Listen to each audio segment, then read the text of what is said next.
Yam kalakanyaya Puryam prajvara samsrishta Purapalo vatopyata yatapyata Yavano purudhaya tano Yavano purudhaya Grastayam kalakanyaya Puryam prajvara samsrishta Purapalon vatapyata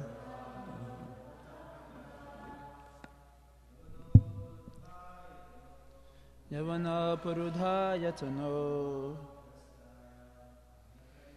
Grastayam kalakanyaya Puryam prajvara samsrishta Purapalom vatapyata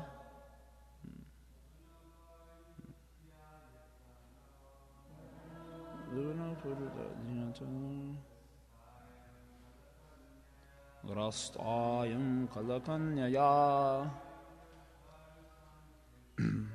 Puryam prajvara samsrishta Purabhalam vatapyata. Mothers, Yavana purudhayantano Grastayam kalakanyaya Puryam prajvara samsrishta Purabhalam vatapyata. Yavano purudhayatano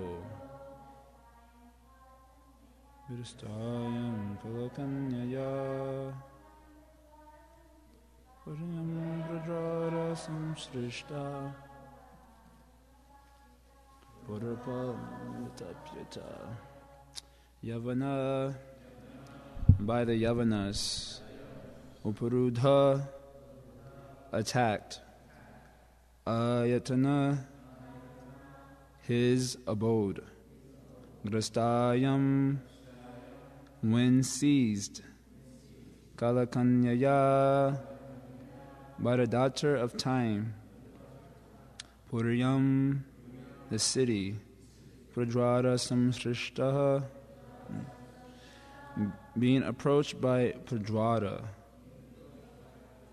Purapala, the city superintendent, Anvatapyata, became also very much aggrieved.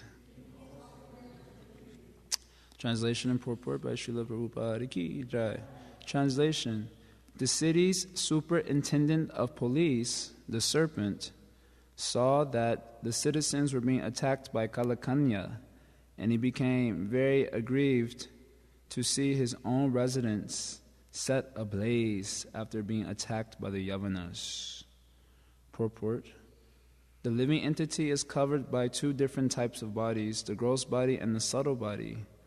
At death, we can see that the gross body is finished, but actually, the living entity is carried by the subtle body to another gross body. The so-called scientists of the modern age cannot see how the subtle body is working in carrying the soul from one body to another. This subtle body has been figuratively described as a serpent, or the city's police superintendent. When there is fire everywhere, the police superintendent cannot escape either. When there is security and an absence of fire in the city, the police superintendent can impose his authority upon the citizens, but when there is an all-out attack on the city, he is rendered useless. As the life air was ready to leave the gross body, the subtle body also began to experience pain.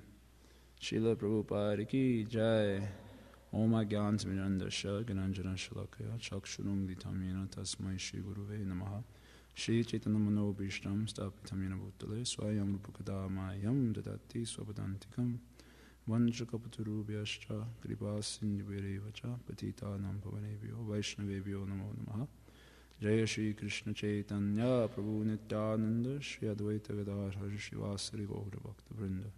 Hare Krishna, Krishna Krishna, Hare Hare, Hare Rama, Rama Rama, Hare Hare, Hare Krishna. So, what happens at the time of death is being described in these verses that we're hearing. Was being mentioned here by Srila Prabhupada in the purport is that the soul in this material world has two types of bodies or coverings, a gross body and a subtle body. At the time of death, the gross body is completely destroyed, but the subtle body is not destroyed until the time of liberation. So we carry the subtle body, as Krishna describes in the Gita. We carry this. The soul carries its different conceptions of life from one body to another, as the air carries the aroma. So this analogy is nice because air does not smell good or smell bad. It carries a particular aroma, and the aroma is different from the air. So in the same way, the subtle body, or to say the soul is different from the subtle body, but it's carrying various conceptions from one body to another. And in that way, he gets a particular type of ear, a particular type of eye. In other words, he gets a particular type of body in his next life. A particular set of senses is the description in the Gita. And they're all grouped about the mind. That means the mind is the center of the senses. So he's being mentioned here as the superintendent, particularly the subtle body is the superintendent. So long as the body is healthy, then the subtle body, particularly the mind, is able to exercise its authority over the body. In conjunction with the sense objects, then he's able to, oblige his senses to pursue material sense gratification. And this way, the soul remains bound up. Or let's say the treasure of the soul is stolen. What is that treasure? The treasure of satisfaction. That's how it works, because the mind enters the sense objects as contemplation. We all have this experience. We contemplate sense objects all the time. No? We have this experience. And the sense objects enter into the mind as desires. This is the relationship of the material mind with the material sense objects. So then that combination basically forms a knot of misconception.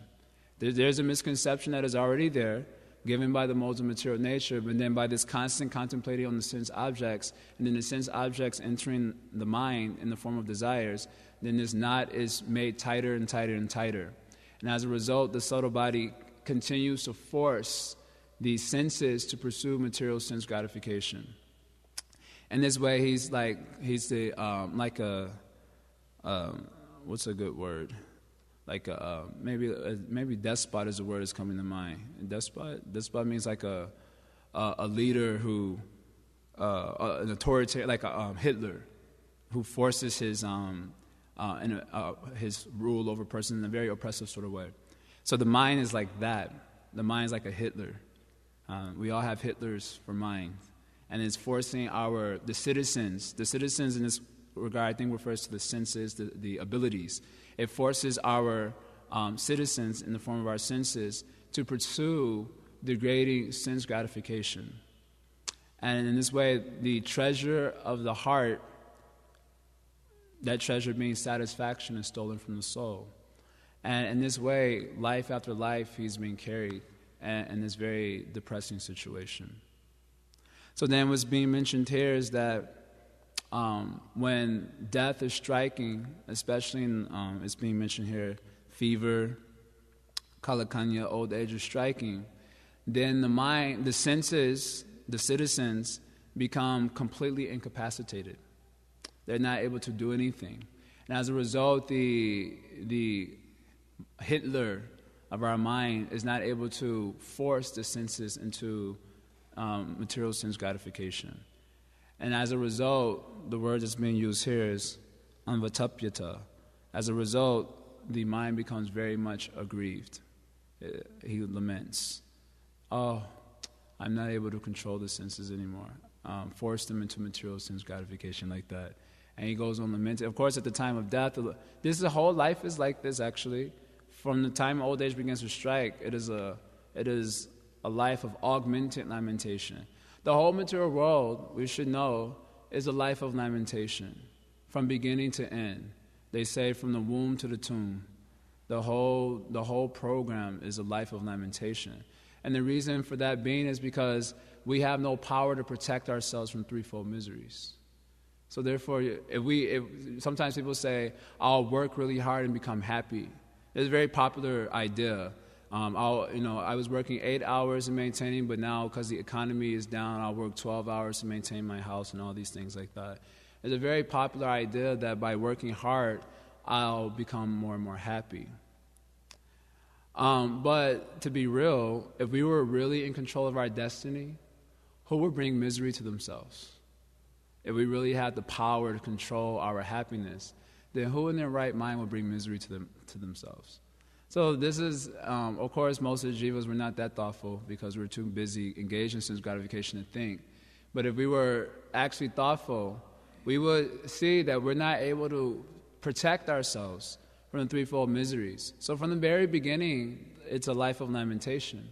But as old age begins to strike, and the senses become, the citizens in this analogy, becomes completely weak in their ability to enjoy sense gratification. Just like, suppose, you're very old, teeth are very, very loose. You have to be very careful what you eat. Suppose someone comes and brings you a cookie. Now, you want to enjoy that cookie, especially, suppose it's a very hard cookie. I don't know, it's a very nice cookie, but it's hard. And like a vanilla cookie or something, I don't know. A wafer or something. Oreos. An Oreo cookie. So someone brings you in the old age an Oreo cookie, and you smell that cookie. So the mind, as a superintendent, is forcing, take it now. But then you don't have the teeth to do so. If you, stick your teeth in the Oreo cookie and pull it out, your teeth might come out with it, because we don't have the capacity. So then one begins to lament all the more. Lamentation is augmented in the old age. And this way you can go through so many examples to see. And then, it increases because as we've been hearing, as disease starts to affect the body, the mind becomes more and more depressed. Srila Prabhupada was describing. Not only the burden of the diseased body is there, but the burden of anxiety created in the mind due to attachment to the body makes the experience all the more lamentable. Just like Arjuna on the battlefield, he actually has a physically healthy body, but because his mind is in a mode of great lamentation, he's, I think they call this, they have some technical name in psychology, I think they call it psychosomatic or something, where a problem in the mind is so intense that it causes physical problems. So you see Arjuna's, he's so much having a distressed mind that he's unable to hold his Gandiva bow, which is very significant. I'm not going to describe the story. But he's unable to hold his Gandiva bow, his senses are drying up, etc. So his mind is, even though he has a very healthy body, his mind is causing this very lamentable situation. So imagine you have the burden of having a diseased body, and then on top of that, the anxiety created in the mind due to attachment to the body. So the position becomes all the more lamentable or grieving. And so the soul, of course, attached to this whole situation, begins to grieve very heavily. And then as death is approaching and one sees all his attachments about to be totally annihilated, then sometimes a person probably just faints in thinking about it. Just like Arjuna, the issue on the battlefield of Kurukshetra is not so much that he has to fight with the people he has to fight with, because previously he had done so many occasions. As a eunuch, he had fought with them and defeated them. It wasn't a big deal. On Draupadi Swayamvar, he had also fought with them, and it wasn't a big deal. But at the Battle of Kurukshetra, he was finally able to gain some perception that all my attachments are about to be annihilated. So because we so strongly identify with our attachments, one feels as if I'm about to be annihilated. It's like when a person is attached to his car, and the car gets hit, that it really hits the heart heavy. Or maybe a better example is money. If you have a lot of money on you, even if it's not even a lot, $20. If you lose that $20, the whole mind will be so much grieving. Where is the $20? And all your energy, suppose you lost it before Mongol Arti started. Then the whole Mongol Arti period, you'll be thinking about that $20 only. Because you're so attached. When it's so attached. So you'll be samsara dava nalalita loka. You're just contemplating $20. And not contemplating. Even if you tried to contemplate the meaning of the prayer, you'll be praying to the spiritual master, please bless me that my $20 shows up. Because of attachment is so strong. And that's just a very simple example. So imagine in this lifetime we've accumulated unlimited attachments. And what death is basically doing is wiping all of them out in one stroke. That's what Arjuna was experiencing on the battlefield of Kurukshetra. Everyone being wiped out in one stroke. It's just like, okay, if your father dies 1 year and then a few years later your mother dies and then a few years later like that, then you might be able to, you can maybe tolerate a little bit easy. But if everyone gets wiped out in one stroke, how much painful that would be when one is very much attached. So that was Arjuna's situation. And that is the situation at the time of death. Everything is going to be wiped out in one stroke. And it causes the soul to very deeply, let's say, cry, lament. But unfortunately, all that lamentation does for the soul is take him to his next material body. That's all he gets for his crying. All the crying you can do, you just get another material body. So in the material world, this is the actual situation. It is miserable from beginning to end. And simply crying about it or talking about it doesn't change the problem. So so that's the gist of what Srila Prabhupada is saying here about the gross and subtle bodies and what happens at the time of death. The so-called scientists of the modern age cannot see how this is happening because the so-called scientists of the modern age cannot see anything. Not only they cannot see that this is happening, they cannot perceive anything properly. And as a result, we see what is happening to the society at large. So then we should be knowing that if the sun is in your eyes, you should move in another spot where the sun is not shining. Not that you hear class like this. Then we would not know if you were sleeping or not. He did the same thing 2 months ago. He put the chadar over the head and said, oh, the sun is in my eyes. Common sense tells you move into a place where the sun is not shining. Not that you cover the face. That is not. Tangential point, right when Prahlad Maharaj was beginning to instruct his student friends, this is at the last verse of chapter 5 of the 7th canto, you can read it. Right before he was about to begin his instructions to them, it said that all the boys had their eyes and their heart fixed on Prahlad Maharaj. So maybe that helps give us some at least the eyes should be there.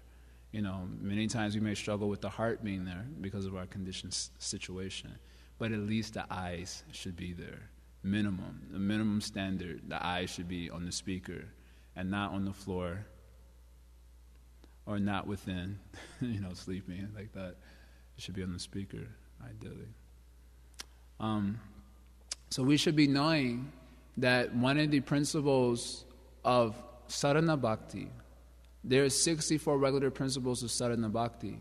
One of those 64 regular principles is that one should not become overwhelmed by lamentation. That's one of the 64 regular principles of devotional service. Sounds pretty tough, doesn't it? I was myself shocked when I read that as a principle for a beginner. His mind should not, because if the mind is overwhelmed with lamentation, then there is no question of thinking of Krishna. There is no question of thinking of Krishna when the mind is overwhelmed with lamentation. So therefore, given the whole material life from beginning to end is a life of lamentation, we have a lot of time to practice trying to transcend material conception, which is causing a lamentable situation. The situation is itself not lamentable, it is our attachment to it due to the bodily concept. So we have a whole lifetime to practice transcending. Many times we lament, someone didn't give me the proper respect. That is lamentable. My family members don't appreciate what I'm doing. For those of us who came to devotional service, we found that to be very lamentable. Oh, my mother doesn't appreciate. My father doesn't appreciate. Like, that's going to get us out of the material world. Oh, thank you, Mom, you appreciate what I'm doing. Now I have my next body waiting for me. Thanks for your appreciation, my attachment to that. We lament how we couldn't get a job. We lament that the house got repossessed by the government. And this way, we have so many things to lament about in the material world. This lamentation causes our mind to be filled up with the material concepts, which will then carry the soul to the next material body. So we have to transcend material lamentation in order to be able to come out of the material world. Of course, the way that is done is by becoming self-realized. Brahma Bhuta Prasanatma, Nashochachina Kankriti. Krishna also says in the beginning of the Bhagavad Gita, the very outset of the Bhagavad Gita, what is that? Ashochan of Ashochastvam, Pragamvadam Shabashase Gatasums, Agatasums Cha, Nonu Sochanti Pandita. That those who are wise persons, possessing wisdom, then they do not lament for the body in its living or its dead condition. Many times we're doing both. When the body dies, we really lament, and when the body is living, we're lamenting. We're lamenting about how so many people are suffering in Africa or other parts of the world, or how someone is suffering in Chicago, how someone is suffering in Rogers Park, whatever, we're lamenting. But if we don't transcend this lamentation, then such lamentation becomes a rope binding us to the material world. So and our process means, what I'm trying to say is that only when we become Brahmabhuta can we actually even begin to properly render devotional service. Even sadhana, even self-realization means just a basic realization that I'm not this body is required to properly perform sadhana bhakti and come to a perfectional stage of pure devotional service. Without, Srila Prabhupada himself told this in the chapter 3 of Nectar of Devotion, without becoming Brahmabhuta, then one is more or less basically lacking very minimum adhikar for advancing in sadhana, because we will not be able to transcend the effect of duality hitting us constantly. Because duality is the constant, the constant accosting of duality keeps the soul ever bewildered. The only way we can transcend duality is by self-realization. That means understanding that I'm not a product of this world, I'm not a product of matter. So in our process of Krishna consciousness, our self-realization, that means just a basic understanding that I'm really not this body, is realized by devotional service to Krishna. Mam chayo avya bicharena bhakti yogena sevate. That means, Srila Prabhupada describes this in chapter 14 Bhagavad Gita, that a person is so busy and absorbed in his devotional service that he forgets the bodily concept of life.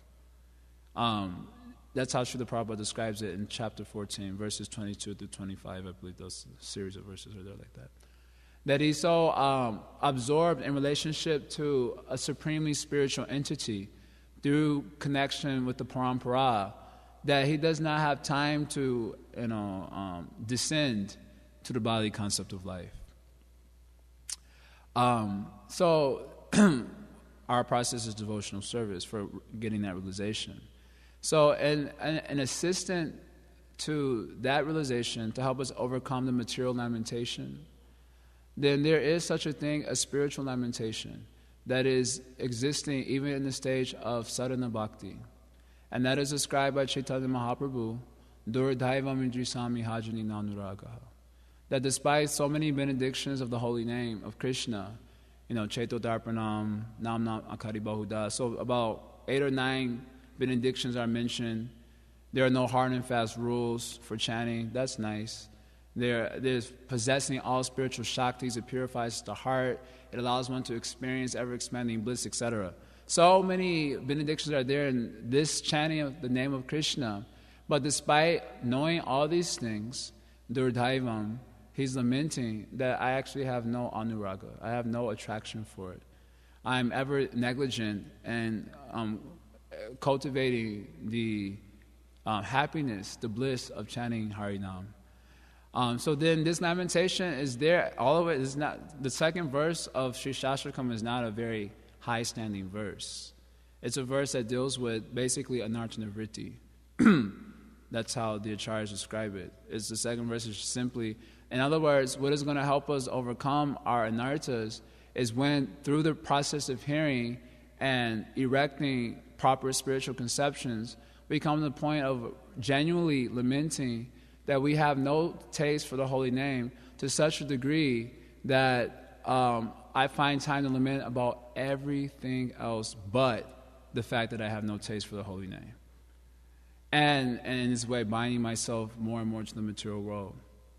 Unless we come to this is just a basic realization in sadhana, that when we realize this, then this type of lamentation can help us move through our anarthas and actually attain the stage of anartha nivritti. Anartha nivritti is, there's a difference between the categorical stage of anartha nivritti and then actually going through getting purified of the anarthas. So in order to move us through our anarthas, then this type of spiritual lamentation, which will help us attain the threshold of nishtha, which is a self-realized state. A Brahma Bhuta means, nishtha means a state where you're not going to be impacted by duality. It doesn't mean you don't see duality, but you're not going to be impacted by duality in the same way you were impacted by duality when we were not fixed in our bhajan, anishtha bhakti. At the stage of nishtha bhakti, when some duality comes, we're down and out, and it takes us about 2-3 weeks to recover. But the stage of nishtha, when you are impacted by hit by duality, you're fixed in your service to Krishna. Even though it may impact, you won't descend to negligence of your devotional service. So in order to come to that threshold of nishtha, then the spiritual lamentation has to be awakened in the heart. That's how Mahaprabhu moved to the third verse of Shishashtakam. Before he moved to the third verse of Trinadapi Sunichena, we're trying to become very humble Vaishnavas. That type of humility really begins to manifest authentically at the stage of nishtha. Before that, we need to have the humility of admitting to ourselves that we really don't have any attraction for Krishna consciousness. That not just like the, you know how devotees, we like to say, oh, Prabhu, I'm a neophyte devotee, but inside the heart we're thinking I'm very advanced. And many times it's because when we first came to Krishna consciousness, there are a couple of things you catch very quickly.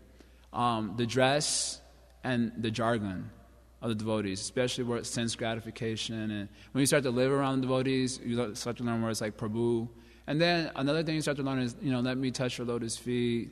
I'm the most fallen. These are some of the jargon that we learn when we come in association with devotees. So then when we meet devotees, they say, Prabhu, how are you? Oh, I am so fallen.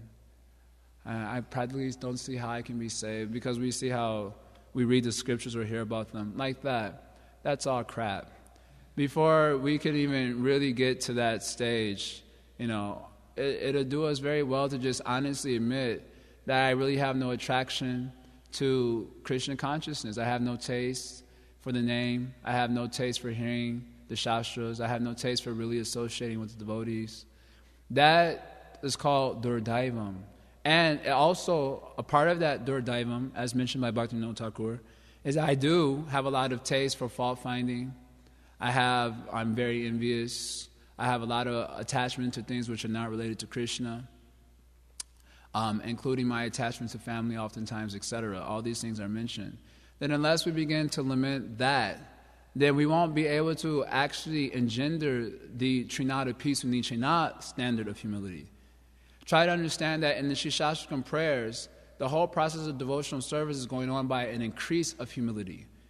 When Mahaprabhu, if you were to read the chapter 20 of Shishashtakam, you'll discover there that whenever Mahaprabhu, before he would say the next verse, there would be a verse by Kaviraj Goswami describing how Sri Chaitanya Mahaprabhu's humility increased. And when his humility increased, then he would, recite the next verse, and then there would be a purport to that verse. And then it would say his humility increased. And then he would recite the next verse, and then there would be a purport to that verse. And then it would say his humility increased. So the whole Krishna conscious process is going on by increasing levels of humility. So to actually understand what is humility is not so easy, because it's not a blanket statement. There's increasing levels of humility going on at different standards of devotional service, at different levels of pure devotional achievement. So there's not like a blanket statement of how humility is going to be manifesting at all the various stages of evolvement. But at our stage of before the attainment of Nishta, when we're still trying to get fixed in our practices of Krishna consciousness, then the humility that is required is the lamentation that I don't have taste for the holy name of Krishna, etc., as I've already described. And that type of lamentation is purifying. It is not a debilitating thing. It should not become a debilitating, I have no taste. I might as well give up Krishna consciousness. It's not like that. Krishna has described in the Bhagavatam that the devotee, he's got faith, jata shradama katasu, nirvina savarkarmasu, veda dukatmakam kaman, prityage hi anishvara. He has taste for hearing. He knows everything in the material world leads to material sense gratification. He knows material sense gratification leads to suffering, but still he's not able to give it up. And so Krishna advises that my devotees should remain happy and continue to perform his devotional service with faith and determination. So this even though he's Jushamana Chatat Kama, even though he sometimes is engaged in sense gratification, he sincerely laments or repents, is the language Krishna uses in Uddhava Gita. He sincerely repents. So this Durdaivam Indrisam is that sincere repentance that I have no attraction for the actual thing, and therefore I have time for every little minor petty thing. And it just like consumes I have time for writing long articles on Dandavats, or I have time for reading them. Sometimes, I'm lamenting, oh, this one fell down. Oh, this thing happened. I have so much time for those things. I have no time for this actual lamentation that's going to purify the heart and bring me to a stage of humility which allows one to constantly chant the holy name of Krishna and constantly hear and engage in devotional service to Krishna. Kirtanaya Sadhari. So, otherwise, if we are not able to grieve about these things, and thereby grieving and protecting ourselves from getting absorbed in things that are really not that important, then what happens at the time of death is the material lamentation that we've done our whole entire life will also victimize us at the time of death, and certainly the next body is waiting for us. We should not artfully dream up that without really following the regulative principles of devotional service. There are 64 regulative principles of devotional service. And following all of them and really gaining the higher taste, gaining the experience, we shouldn't artfully dream up that just on the mercy of Sri Guru that I'm going to be going back. That is a highly rare thing that happens. It's called as Ati Prasad. Ati Prasad is where Ati Prasad means extreme mercy. In other words, very rarely happening. So we shouldn't artfully dream up that we don't have to actually transcend these things. Or due to a lack of faith, thinking that these things cannot be transcended. Sometimes that is also a problem because we don't have faith that we can transcend these things. So then, as a result of not having that faith, but also wanting the perfection, you see the situation, we don't have the faith, but we want the perfection. So then we artfully dream up that simply on the strength of someone else's Krishna consciousness, we're going to be doing everything. But we should know that we have to also become Krishna conscious. It is important. It is a natural kind of understanding that the books cannot be Krishna conscious for us, nor can someone else be Krishna conscious for us. We have to be Krishna conscious for ourselves. And the mercy that is coming from Guru is the process of how we can do so. So if we sincerely take it to heart, then even a moment is sufficient to actually understand how to be progressive and actually, attain that experience. Otherwise, then the material lamentation, which is being mentioned here, avattapyata, the mind becoming very much aggrieved, the mind filled up with so much lamentation will not be able to think of Krishna. So we have to practice and, let's say, erect in our heart the spiritual form of lamentation, which can be there even at a immature stage of devotional service, where we start to gain insight. Just by hearing process, we gain insight, that I really don't have any attraction for, as we've mentioned, devotional service, devotional association, holy names, shastra, etc. Even prasadam.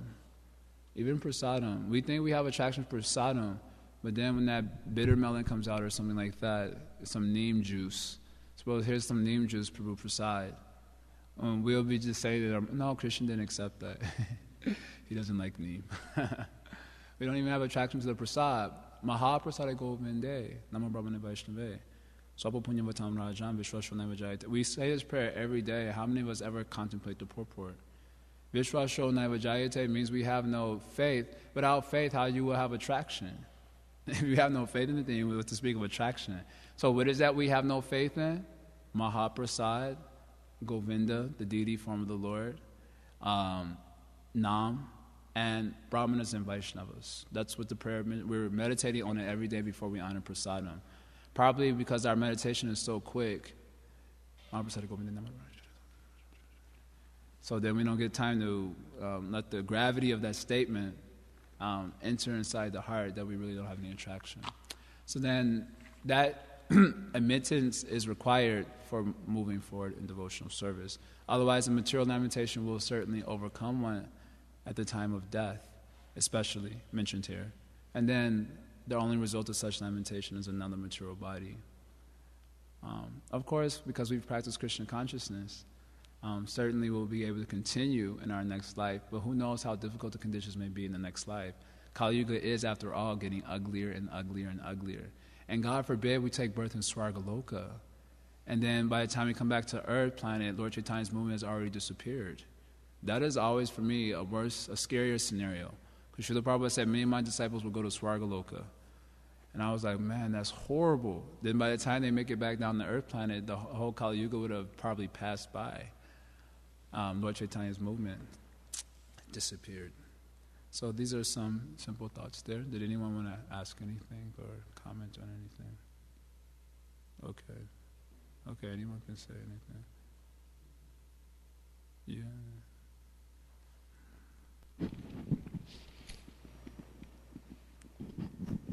Yes, thank you for your class, Prabhu. How does a person know for sure that they're going to go back to Godhead? Is there any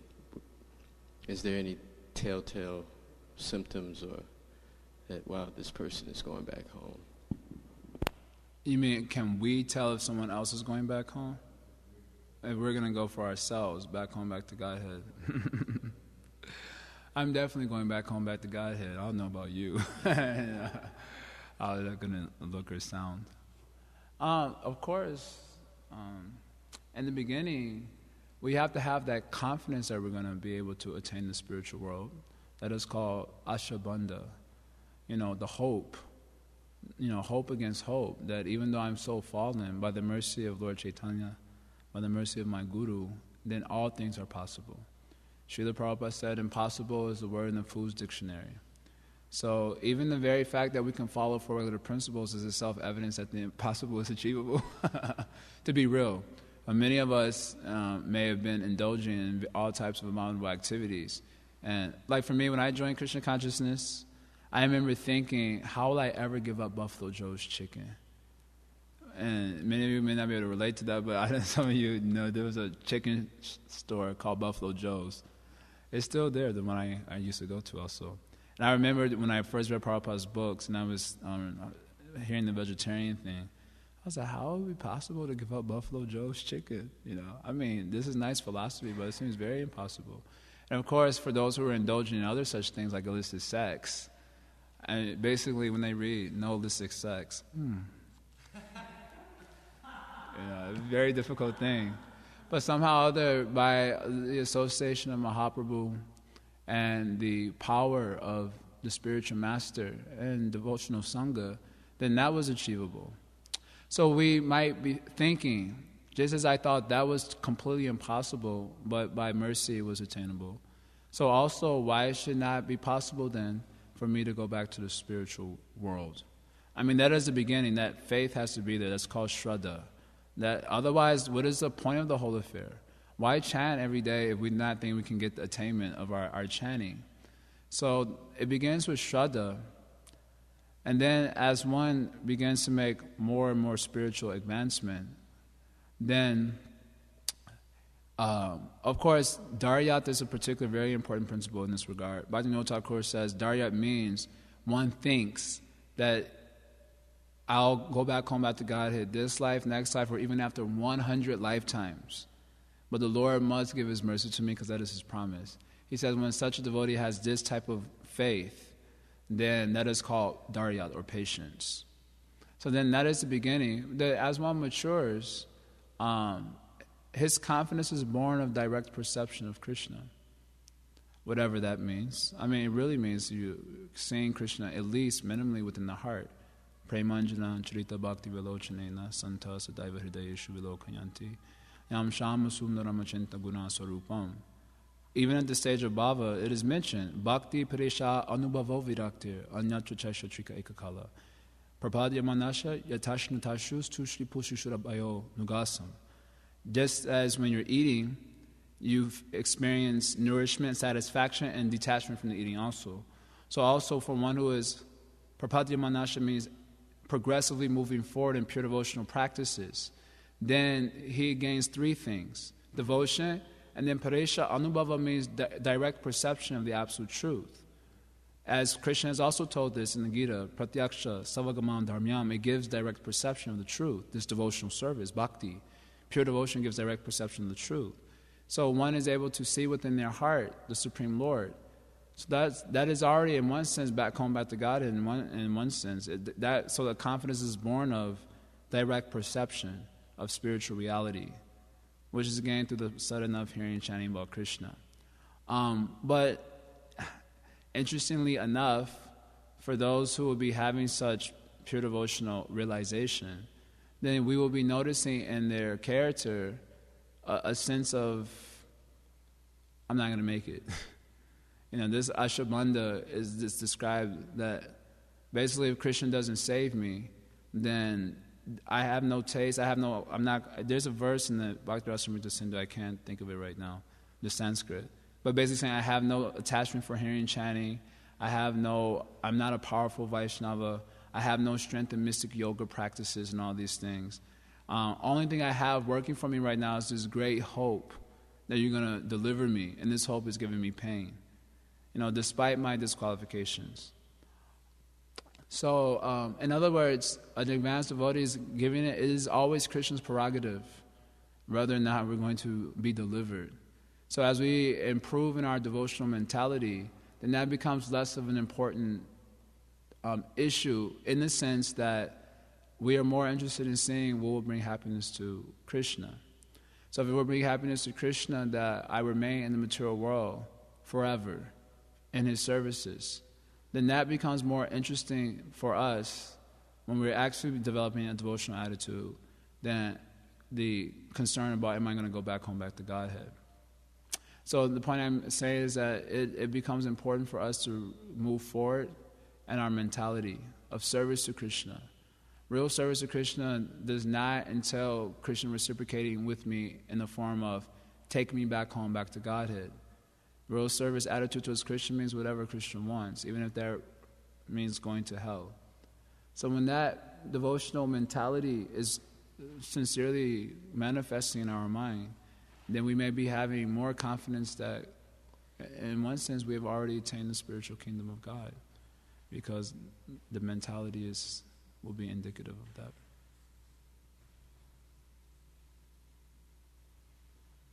Someone else wanted to ask something? No? Yeah.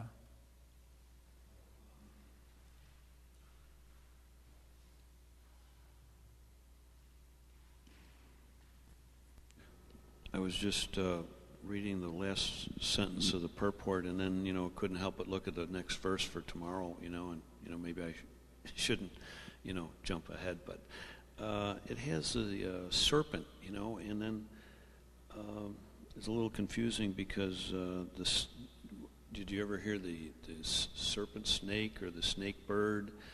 And then it talks about the serpent climbing the tree, and then, the serpent is the first ones that are killed. But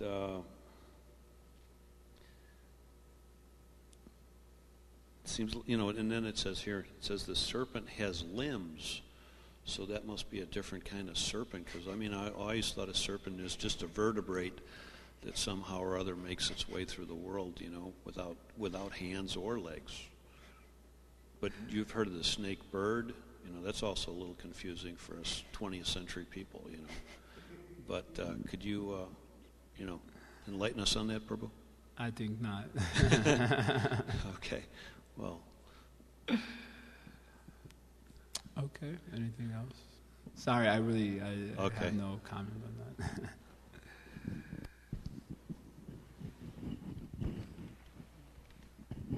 Hare Krishna. On the heels of what Vaishnava Sivananda Prabhu was saying, Danik Kali Mataji, Mother Danik Kali Mataji was saying that going back to Godhead means a couple different things. Prabhupada was clarifying say towards the end of his life. And my question is that if you can elaborate on this, she was telling me something that this is what I'm unclear about. The platform. If someone's sincerely practicing, but say they're not exactly fixed yet, but they can think of Krishna at the time of death, or Lord Chaitanya helps them to remember Krishna, that they can go to some training ground and then go from there. I wanted to know if you could talk about that at all. Because it seems like there's a lot of ways to go back to God. No. No, you just do devotional service. Then if you one leaves the body at an immature stage of devotional service, then he can take birth again in the material world and get trained up at the Gurukul by a bona fide spiritual master. The training ground is training ground that is usually discussed is a high level of devotional achievement. Like the sages at Dandakaranya forest, when they saw Lord Ram and they had conjugal desires, and Ram said, well, I'm just with Sita, so if you want to have that exchange with me, you have to take birth in Krishna's Leela. And so then they went to a training ground and Krishna's Leelas in order to understand how to do that. That's a very mature stage of devotional service. And that's not even, everyone will not go do that. And that's not required also for everyone to do that, per se. But if we are not mature in our devotional service, then we would probably take birth in the material world again. Unless we got some Ati Prasad, then there's a good chance we might take birth in the material world again. And then get the association of some devotees and continue to make progress from there. That training and getting proper spiritual conceptions and making further progress like that. Don't think this is the first life all of us have done devotional service. Not that we should be thinking, even if you were to think, I've done devotional service so many lifetimes before, obviously didn't do much good. So even if you wanted to be puffed up and think like that, obviously you didn't do such a good job. Therefore, again, having this horrible body with this horrible mental situation. So obviously, even if we can say I did devotional service previously, we don't have much to show for it but a rotting corpse. That's it. So, we should not think this is the first life we have done devotion. It is to take up sadhana bhakti seriously. Then according to the next devotion, what is required for doing that is attraction. And it says that attraction is born from previous life engagement in devotional service.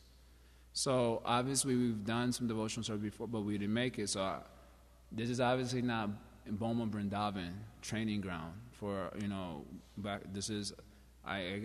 the grace of the Lord, I got the association of the devotees, and I'm able to continue practical training and getting proper spiritual conceptions, trying to evolve, gain spiritual taste, etc.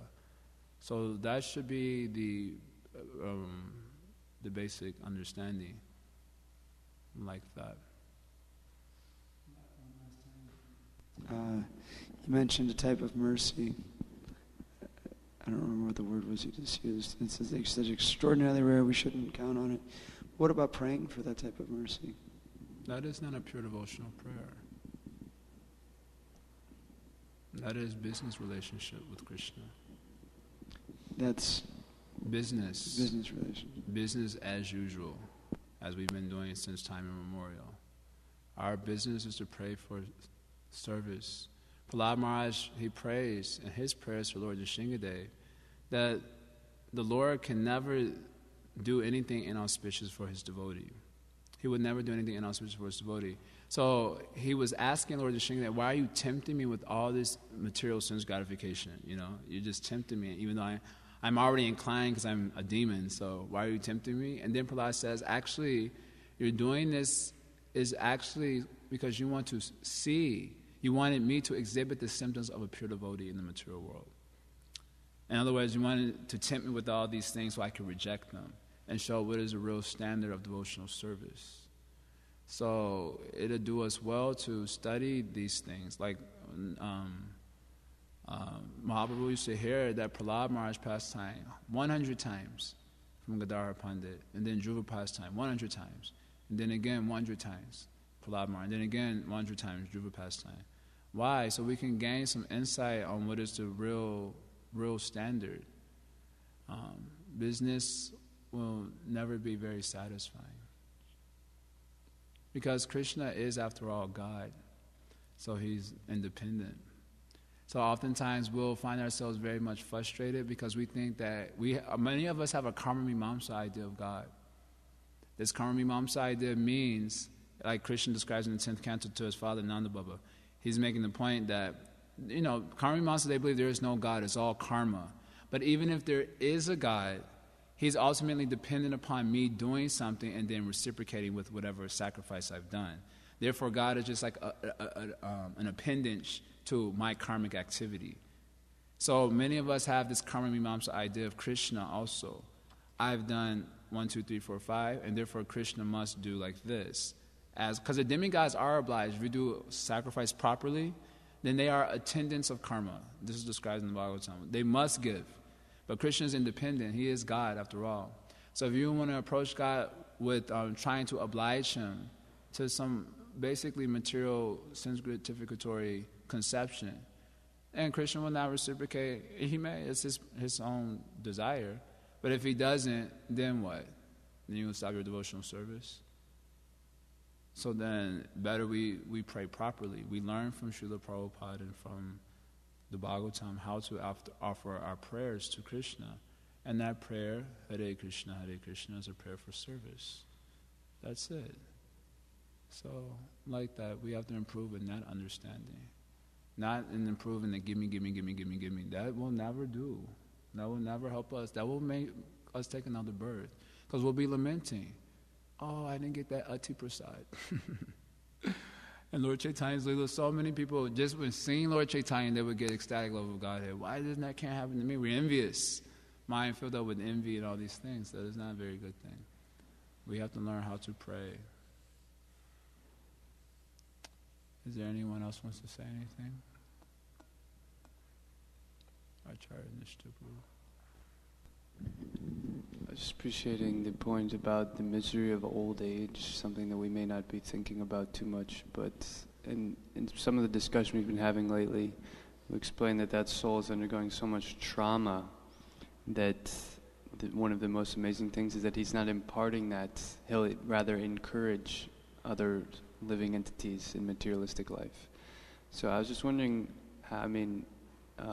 what would be the cause of that? If one is actually undergoing such misery, like old people or maybe people that are leaving their bodies, you go to visit them, I don't know, they may or may not express, if they're actually experiencing such suffering, wouldn't it, it seems like they would immediately advise or have some profound realizations, yet sometimes it seems like they just kind of accept or something. I was just getting I was just thinking deeply more when you were mentioning that point today of the process of old age and the misery of that experience. Well, see, everyone is being conducted by the modes of material nature.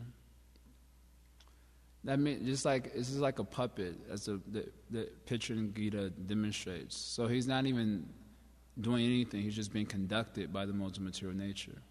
So also those who have yet to actually surrender to Krishna and transcend the influence of the modes, they're just doing something like a zombie. They're without any actual cognition of what they're doing. Just like, what is a good example of some things that we say without actual how are you? This is a good one. In the modern world, especially before the devotees, we may try to actually mean it at least every now and again. But in the mature world, we used to say, "How are you?" But it wasn't. It was just done as a matter of routine, without any cognition. Like I always joke about that. When I used to say, "I'm suffering, can you help me?" And because it was like a wiring went wrong. Like, why did you say that? One guy told me that was disrespectful when I said like that. He said, "You're supposed to say how I'm fine, then you ask me how I am." And so it's like without any cognition, just doing something. Or here's some other statements that are really popular. All men are created equal. A lot of people just say this without ever even really thought about it. I was at UIC in the distributing book, and one boy said, "All men are created equal." I said, "No, they're not." He was like taking, why, like he got immediately like on the defensive. I said, "I disagree. All men are not created equal." And then I gave my reasoning, and then he said, I never thought about that. I said, exactly. So in the same way that we make statements without ever having cognition of what we're saying, in the same way the modes of nature are conducting all the jivas in the mature world, and they have no cognition of actually what is going on. Even Krishna has made this point in Gita, Ukramatam sitam vapi bhujanam vagunavitam. What is that? Vimuda nanupashanti. He makes this point that they're under the spell of the modes of nature, and they cannot see what is happening. They cannot see how they got in that situation. They cannot see what situation they're creating for themselves in the future. So they're just doing something. Just like I joked about that one time when Prahlad was putting mats on the prasadam cart, and Nanda Prabhupada and I were talking, and he looked over and he said, "Prahlad, are you just doing something?" And he said, "Yes." Just like that. He was like, nothing like particular. He was just needed to do something, so he just started putting mats on the cart. So without much cognition. So we're just doing activities in the mature world without ever thinking about it. Who is thinking about the results of their material sense gratification program? That means that those activities are just being conducted by the modes. So then, even though someone is suffering tremendously, like I shared with you, a devotee was sharing with me how miserable householder life was. And he was going through the details of why it's miserable, and I was, this is very encouraging from my brahmacharya ashram. And then he said, "But I recommend everyone should do it." And I was like, that is just a mode of ignorance speaking. So it's just completely mode of ignorance. Just the modes are just making him to say something. And then I was like, did you even think about what you were just suggesting to me? And how that's just, even from a materialistic point of view, that's totally illogical what you just said. To delineate the miseries and then suggest that I also participate in that. That means that we're just being conducted by the modes of material nature. This is the proof. No one is actually really doing anything. Prahlad Maharaj gives a beautiful prayer in his prayers from the Shingadev. I can't remember the details. It's a really good verse. So he says everything in this material world is done by the modes. The desires they're having, the goals they're setting for themselves, the activities they're performing, the food that they're eating. And this way he delineates like the whole situation. Everything's just being done by the modes of nature. No one is actually independently thoughtful. Many times persons think like, I'm an individual, I'm unique. This is a very popular misconception in the modern world. I always joke about this. When you go to Belmont and Clark, you see a variety of people there. The punks, the yuppies, the rockers, the gothic. And I say everyone thinks they're very unique, but they're all at Belmont. They're so unique that they're all in the same place, shopping at the same stores, eating the same food. Just with a different hairdo. That's it. Someone's got an orange hairdo, So they're all thinking that they're very, very unique individuals. But actually, and then of course when they see the devotees they're distributing books, they could probably give the same argument. Why are you here? Anyway, we have our understanding as well. So in this way you can see that no one is thoughtful actually. Only thoughtful jivas, they're called as udita vivek, which means they have awakened intelligence. By hearing from sadhus generally. By suffering, combined with the hearing process, they have an awakened intelligence. Then they will not suggest such things because they're thinking about it. Whereas the rest of the conditioned souls are just being conducted by the modes of material nature. They're not independently thoughtful. Just like Krishna makes the same point in Gita. What is that verse? Kamai shaishter hita jnana prapadyante anya devataha. That their intelligence is stolen by lust desire, so they're worshipping some devataha. Tam tam niyamam astaya prakrita niyataswaya. And then they're following the yamas, that means the rules and regulations. What prakrita, according to their nature. So they're thinking that I'm choosing to worship Lord Shiva. No, you're in the mode of ignorance. And because that worship is compatible with the mode in which you're situated, you're worshiping Lord Shiva. You're not independent. No one is independently thoughtful. They're just being conducted by the modes. So that's why that happens. We're all under the modes of material nature. Therefore, we have to learn shastras and hear shastra and repeat that to one another. Otherwise, our statements often tend to be without cognition, products of the modes of material nature, and very bewildering and misleading. Like that. Yeah, thanks. I guess in a society in which many individuals have no problems or don't see any problems taking an animal body in the next life, like if you bring up the idea of reincarnation, I think it'd be cool to be a dog, or if that's the type of consciousness, then that makes sense. How the modes are simply acting. And the modes so much. Who in their right mind would say such foolishness?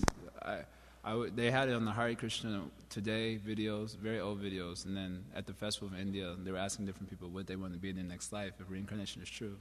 And one lady was like, I want to be a tiger. It was very hilarious. We're so foolish. It's just the modes of nature acting. I can see you're in the mode of passion. And then someone says, I want to be a pig. Don't think it's not possible. Under the modes of nature, anything is possible. Anything is possible under the modes of material nature. Any idea, any foolish concept is possible under the modes of nature. Okay, you want the last comment?